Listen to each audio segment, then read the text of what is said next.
Dahil kila Congressman Saldico na inuna yung mga kalokohan, pinabayaan din naman ng Executive Department.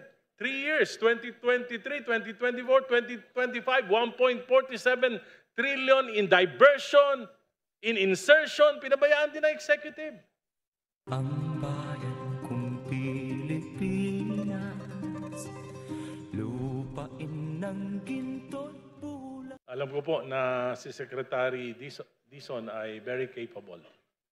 Pero alam ko rin po na napakamahirap nung sitwasyon nyo ngayon.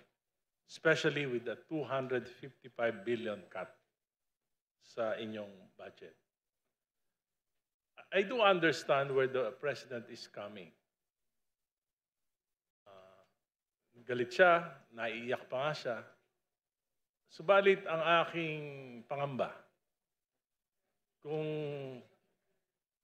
mangyayari po, babawasan natin, aalisin natin yung pondo ng flood control, yung mga matitinong flood control na matagal nang hinintay ng mga kababayan natin, matitinong flood control na matagal nang pinagplanuhan ng Department of Public Works, ay unfair naman po yun.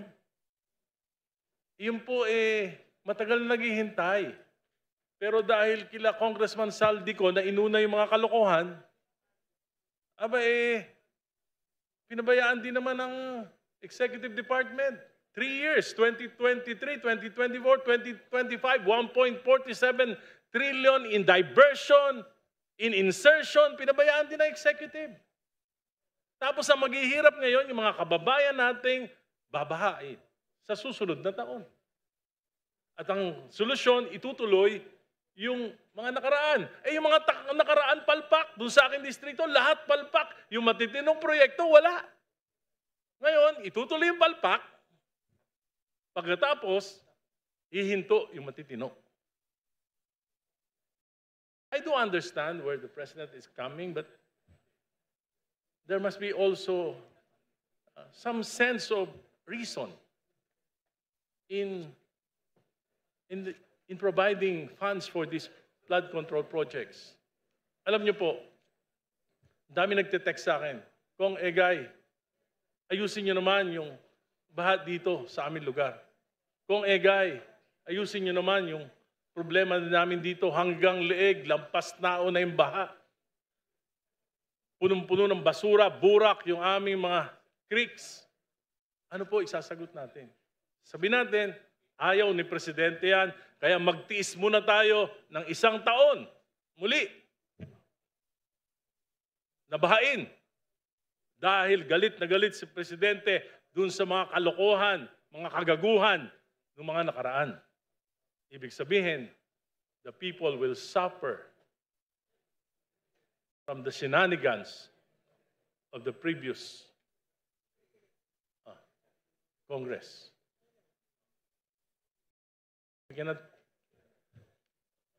We should consider this.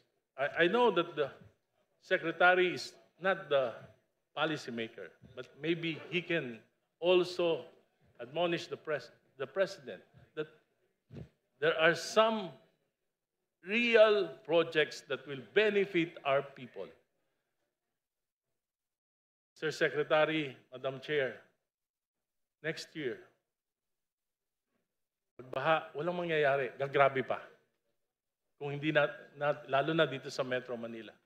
Pag dumabi ang baha, nahihirapan yung mga tao, anong gagawin natin? Magagalit tayo uli? Iiyak tayo uli?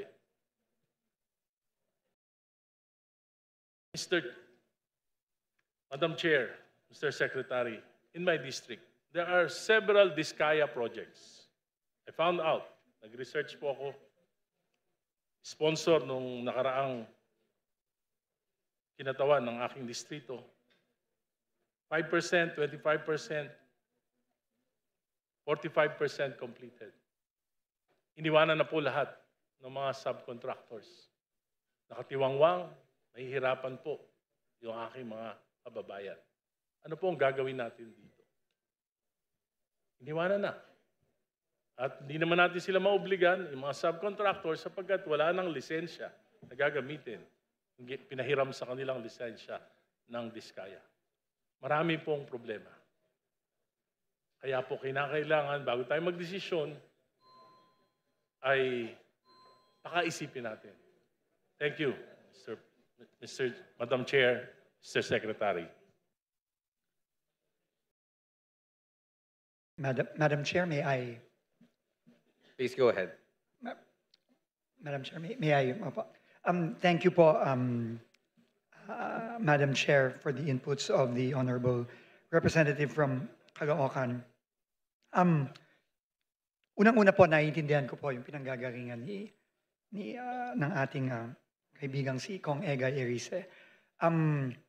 Pero siguro po, para lang po ma-articulate ko din po ang pinanggagalingan naman ng ating Pangulo. Ang sinasabi lang po ng ating Pangulo dito, siguro po dapat, pause muna tayo sa DPWH. No, dahil nga po sa laki ng problemang dinatnan natin dito ngayon. At sa napakabigat na utos po ng Pangulo na linisin ang ahensya from within. No, tingin ko po, I can see the wisdom of our President. Hindi naman po ibig sabihin nun ay wala ng flood control. Unang-una po, para po sa Metro Manila, meron naman pong budget din po ang MMDA para sa flood control. So hindi naman po totoo na zero. At again, meron din pong budget ang foreign assisted projects natin tulad po ng mga flood control natin sa bandang Marikina area, Pasig Marikina area. Tuloy naman po yon. Pero dito po kasi sa locally funded, dahil po sa extent ng nakita ng ating Pangulo, tingin ko po ang pinanggagalingan niya, dapat, teka, wag muna. At sa 2027 budget, ang utos na rin po ng ating Pangulo, gawin na natin ito ng tama. Halimbawa po,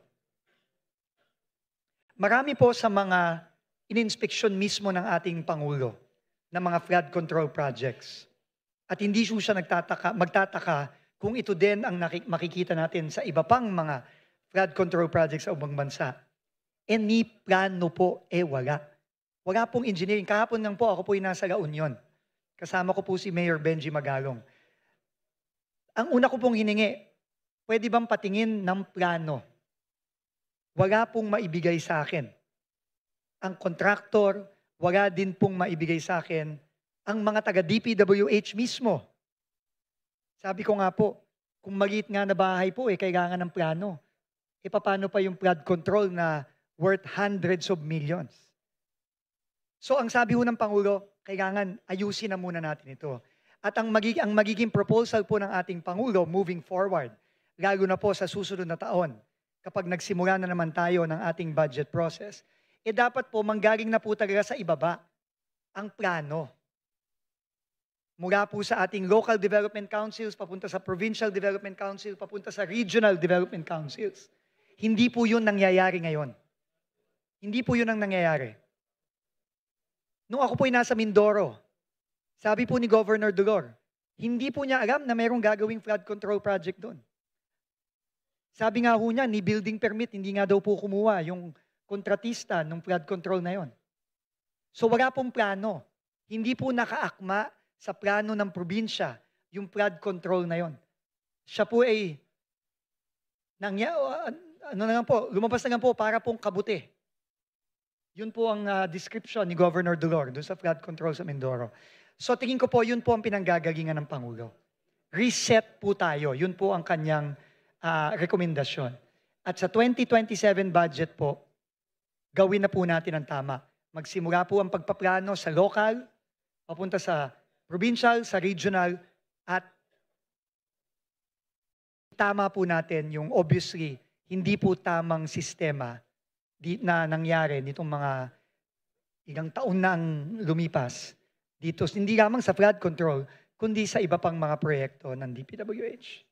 Madam Chair, just a short rejoinder. Alam niyo po, yung MMDA po, walang absorptive capacity. Pangalawa, 4 billion lang po ang budget nila. At ang dredging po, binigay nila natin sa DPWH, wala pong programa ang DPWH sa dredging. Alam niyo po, dito sa Metro Manila, hindi namin problema yung mga river basin dahil meron naman po kayong mga foreign assisted project. Ang problema namin dito yung 260 plus na mga waterways, mga natural waterways na punong-puno ng silt at basura. Ang ibig ko pong sabihin, ano ang gagawin ng gobyerno natin ngayon? Pababayaan ba natin na isang taon muli na hindi magagalaw itong mga natural waterways na ito? Kaya po, yan po yung malaking hamon sa DPWH. Yung mga natural waterways. Maybe, I don't think that you can oblige the MMDA na sila yung gumawa nito dahil wala silang absorptive capacity at wala rin silang pondo. Salamat po. Thank you. Please reply. Madam Chair, may I? Madam Chair, tama po si Congressman Erice po. No? In fact, in-inform lang po ako ng ating team na para po sa dredging at desilting, pwede pong gamitin ang operational expenditure budget ng DPWH. Admin. So, pwede po natin gamitin ito at nakikita ko po ang importance po talaga nito. In fact, si Mr. Ramon Ang po mismo, siya nagsabi nga, siya nagagastos eh.